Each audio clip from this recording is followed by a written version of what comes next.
still so much has changed for the better. I mean, my old dorm room isn't even there anymore. It's a parking garage, but it's really great to be back and to be with old friends and new and colleagues, and I think you're going to really enjoy this discussion. I mean, you got some of the greatest minds here as well as from all the other panels, and I think Dave did a great job in putting us after the previous panel, because we'll do some follow-ups from what they discussed on the impact that technology has on our national security, and we'll follow up on that and critique it, and then as well as focus on how technology intersects and impacts the private citizen and the private sector. So, quick introductions. I'm Jordan Haley. Like I said, I graduated from Liberty University over a year ago, and from my graduation from here, I started working at the White House in the Office of Presidential Personnel, and I rose to becoming the External Relations Director for that office. And then about a year after that, I moved over with these guys to the Department of Defense, where I worked in special operations and counterterrorism for a while.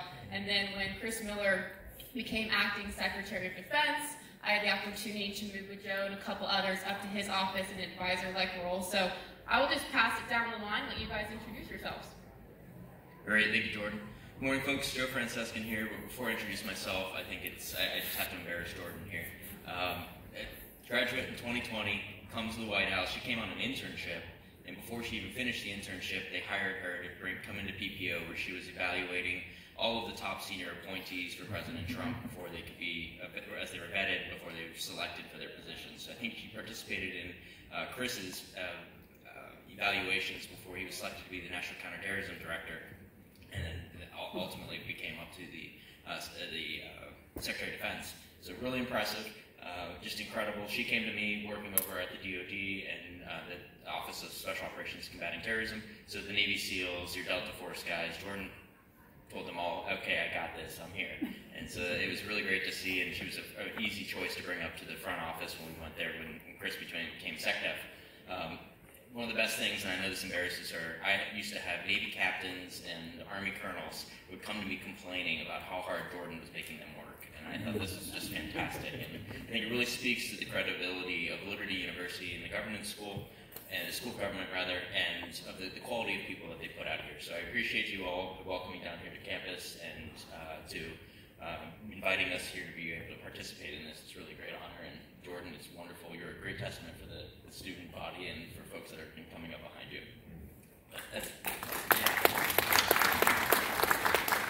So I'm Joe Francescan. I was a career national security agency intelligence officer. I worked about a dozen years there. Got to go all over the world. Spent 3 years in the Middle East. From there, I was selected to go to the White House. So I served on President Trump's National Security Council and the Counterterrorism Office. Eventually rose to lead the Counterterrorism Office, which included our transnational organized crimes and our human trafficking office. So it was really all-encompassing work in addition to the normal terrorists we've been fighting for the last 20-some years.